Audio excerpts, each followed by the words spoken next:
I'm going to show you one of the most common problems that people run into when they have a thread break. So if you remember this will solve so many issues.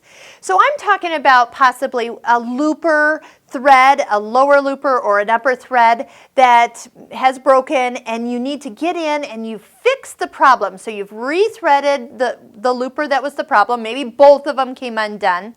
But if you go to start sewing right now, it will not be fixed. And this is where people get in this continuous loop and throw their serger out the window or put it on the garage sale.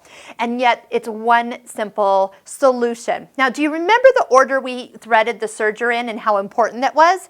We threaded loopers first, so it was the upper looper, then the lower looper, and then needle, needle. When we thread the needles last, their threads go from the needle eye and out to the side. Right now, I have fixed the problem. I've threaded the lower looper, which had come undone, but my needle thread, and I'm going to point to the green one, which is my right needle, if you follow it down, travels down through the throat plate, and it is hooked underneath this lower looper here.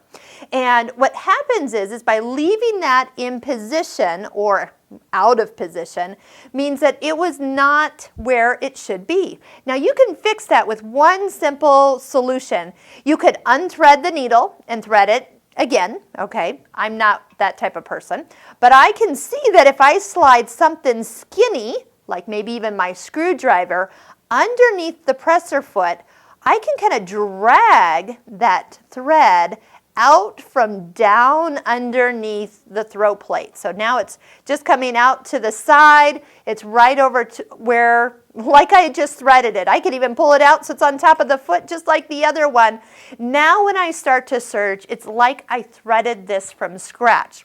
So here's the solution. Make sure that your needle threads, they are coming right out of the eyes and out the back, never down into the throat plate when you have to when you're out of the chain, when these two threads need to be fixed or rethreaded. Now, if you can't figure out something, you should know that all it takes is unthreading your serger completely and starting over again will probably fix the problem. So that's why it's nice to know how to thread your serger, because what you can do if you get frustrated, you can't figure it out, you can clip all your threads, come back in the morning, rethread the serger, and it will work. But if you can look down and you see a needle thread or two down through the throat plate, clear them out and you'll be ready to go. Should we do one? Let's go ahead and fix this problem. We'll close up the door, take our fabric, fold it in half. I might even slide it underneath like we kind of taught you, and then that way all those threads can get together just perfectly without any problem whatsoever. And now you'll have that continuous chain.